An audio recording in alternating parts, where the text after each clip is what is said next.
Kazi yetu ni kushughulikia malalamiko ambayo yanajitokeza katika vyombo vya habari, na kwa kweli mimi wanajifunza mambo mengi sana kutokana na malalamiko katika vyombo vya habari.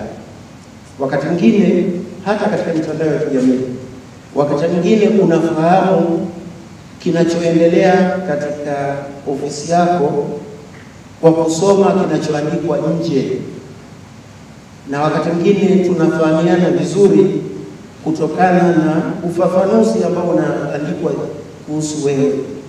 Kwa hiyo tusifunge milango ya kuwaruhusu wananchi kulalamika, kuleta dukuduku zao, na tuwape utaratibu wa kushughulikia malalamiko na tuwape majibu, kwa sababu wananchi wao wanafahamu, na mimi nimekumbana nayo sana, kwa sababu anaona ameonewa.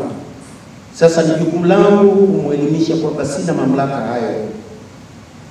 Kuna mamlaka ya hakimu mfawidhi, atamsikiliza, ataitisha hilo jalada, atasoma, kama akiona mwenendo hauna dosari, atamwelimisha huyu mwananchi anayelalamika.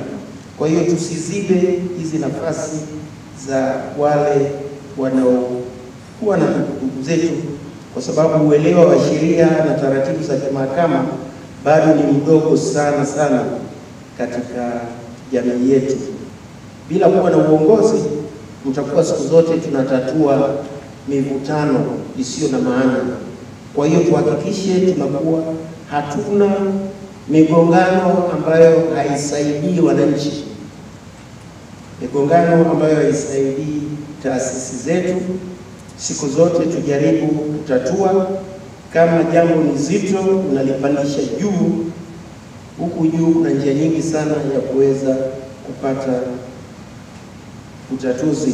Mheshimiwa Jaji Mkuu, kama unavyofahamu, tumekuwa na desturi endelevu kwamba waheshimiwa majaji wafawidhi wa Mahakama Kuu kukutana angalau mara moja kila mwaka ili kujadili masuala mbalimbali yanayohusu utendaji wa mahakama, zikiwa majukumu ya majaji wafawidhi katika usimamizi wa shughuli za mahakama, taarifa za utekelezaji wa maboresho na huduma za mahakama, hali ya matumizi ya tehama katika usikilizaji wa mashauri, namna bora ya kukabiliana na mabadiliko, pamoja na malezi ya kitaaluma. Hoja zilizojadiliwa katika kikao hicho ziliibua maazimio muhimu ambayo utekelezaji wake utapimwa katika kikao hiki. Mheshimiwa Jaji Mkuu, kufuatia uteuzi wa majaji wafawidhi wapya uliofanyika hivi karibuni, imeonekana ni vyema majaji wafawidhi wakapitishwa katika mada mbalimbali cha kikao hiki ambazo zitawajengea uwezo katika usimamizi wa shughuli za mahakama, na hii ikizingatia zaidi kwa wapo majaji wafawidhi wapya ambao mara nyingi hawapati fursa ya mafunzo maalum ya kuandaa kwa majukumu wanayokabidhiwa. Aidha, ikiwa ni mwaka mmoja umepita tangu kuanza kutumika kwa mfumo wa usimamizi wa mashauri kwa maana case management system, na kwa kuzingatia dhamira ya mahakama ya kuimarisha matumizi ya tehama katika utoaji haki, majaji wafawidhi watapokea mada mahususi kuhusu mfumo huo. Nadhani kwa maboresho ya miaka 10 sasa tumekuwa tukifanya hilo, kwamba mafunzo ya teknolojia yamefanyika, uwekezaji kuunganisha mahakama kwa teknolojia, kuwapa vifaa laptop, internet ili waweze kutumia, kuwa na vifaa vya video conference. Kwa hiyo ule uwekezaji wao kuweza kutumia upo, hata vifaa vya kugeuza maneno kwenda kwenye maandishi ipo. Sasa tunachokisema kwamba tusiogope teknolojia, kwa sababu akili bandia usipoitumia upati nafasi ya kuifundisha. Unapoipa changamoto ndio inatafuta namna ya kutafuta ufumbuzi, na ndio maana nikasema tusiogope, kwamba ukikutana na changamoto peleka kwa wataalamu waitatue ili ile changamoto isijirudie. Saizi mahakama tumekusanya taarifa za kutosha katika mifumo ya mitandao. Sasa tutumie wataalamu kuweza kuanalyze hiyo big data na kuangalia pattern inayojitokeza. Kwa mfano Mwanza tulipokuja tukaona kwamba kesi za kubaka ni watoto wa umri kati ya miaka 13, 14, 15, 16. Na katika utetezi wao wanasema tulikuwa tuna mpango, tumekubaliana na familia zote kwamba tulikuwa tulete mahari imechelewa. Sasa pengine mzazi akaona mahari imechelewa, akimbie, inakuwa jinai. Sasa nikasema ni vizuri tuanze, kwa sababu hiyo data ipo. Kama kuna kwenye ushahidi ambao kuna watu walisema kuna tatizo la ardhi, kuna kitu gani, tuibue ili pengine tutatue tatizo la ardhi kama njia moja ya kuzuia mauaji. Ambacho kinaendelea Musoma, na hii ni mara ya pili mfululizo. Kulikuwa kuna kikao kilichokuwepo mwezi uliopita, na mwezi huu kuna jopo lingine ambalo linaendelea. Sasa sisi tulichokiona ni kwamba kuna kesi zote zilizosikilizwa katika majopo yote ni kesi za mauaji na ubakaji.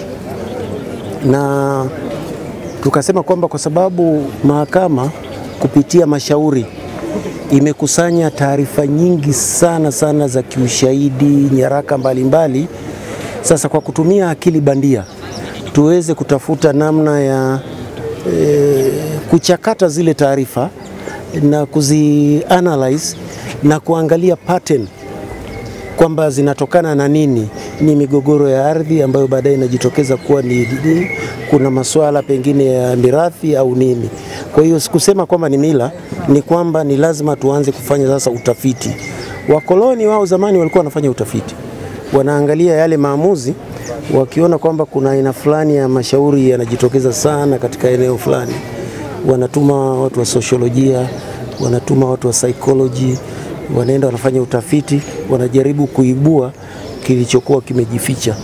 Kwa sababu tulivyokuwa tunasoma majalada yale, unaweza kuta mtu anajitetea, anasema kwamba huyu amenivizia kwa sababu tuliwahi kuwa na mgogoro wa ardhi, tumepelekana mpaka mahakamani, na ndio maana hili limetokea. Lakini mashauri yale unakuta ni kwamba kifo kinatokea, lakini huoni kama kina mantiki yoyote. Mahakama kwanza ina program ambayo karibuni kila mwaka ina sponsor watu kwenda kusoma katika kujiendeleza kielimu katika elimu za juu kwa mahakimu wote wanaokidhi vigezo, na huwa ina include pia kwa muda gani ameshafanya hiyo hapo mahakamani. Kwa hiyo kama alivyosema Jaji Mkuu, imekuwa ni jambo la furaha kwa kweli kwamba kigezo kimoja wapo kimeongezwa, ni kwamba mtu sasa atakayetaka kwenda kusomea mambo ya tehama. Na mimi binafsi nimelichukua hiyo kama ni ushindi mkubwa, kwa sababu hata sisi majaji wengi sana, mahakimu wengi ndio huwa wanatusaidia sana sasa hivi kuhusiana na masuala ya tehama, kwa sababu unaweza ukaona sawa tuko computer savvy, lakini generation yao na generation yetu iko tofauti. Kwa hiyo huwa tunatumia sana weledi wao katika vituo vyetu vyote vya kazi. Kwa hiyo swala hili ni swala ambalo tumelipokea kwa mikono miwili, na tunaporudi kwa kweli vile ambavyo huwa kwa kawaida tunakaa na kuambia nini cha maendeleo au kupanga mikakati yetu, kimojawapo ni kwa encourage mahakimu wote waende sasa, tutoke kwenye ile normality, kwa sababu tayari tunayo hiyo sheria, lakini kama tulivyozungumzia kwamba sasa sheria haiwork in isolation, na waweze kujikita zaidi kwenye hayo masuala ya tehama, ili pia tuendane na dira ya taifa inayokuja ya 2050. Yani makosa ya ubakaji ni changamoto kubwa, na ikizingatiwa kwamba ni kesi ambayo adhabu yake ni kubwa, kwa sababu ubakaji adhabu yake inaenda mpaka miaka 30. Kwa hiyo ni adhabu kubwa, na ni kweli utafiti unahitajika kufanyika tena mkubwa tu, na pia kujitahidi sana kuwalinda watoto wetu wa kike na hata watoto wa kiume pia, kwa sababu wapo watoto pia ambao wanalawitiwa. Kwa hiyo siwezi nikasema moja kwa moja utafiti gani ufanyike, lakini ni eneo ambalo kweli linahitaji utafiti. Na siku zote nimekuwa nikisema ni moja ya kosa ambalo ni rahisi sana kusingiziwa. Kwa hiyo hata usikilizwaji wake unahitaji umakini mkubwa. Mtoto anaweza kaundwa, anaweza katengenezwa, anaweza kaelezwa maneno akamsema mtu, kumbe sio.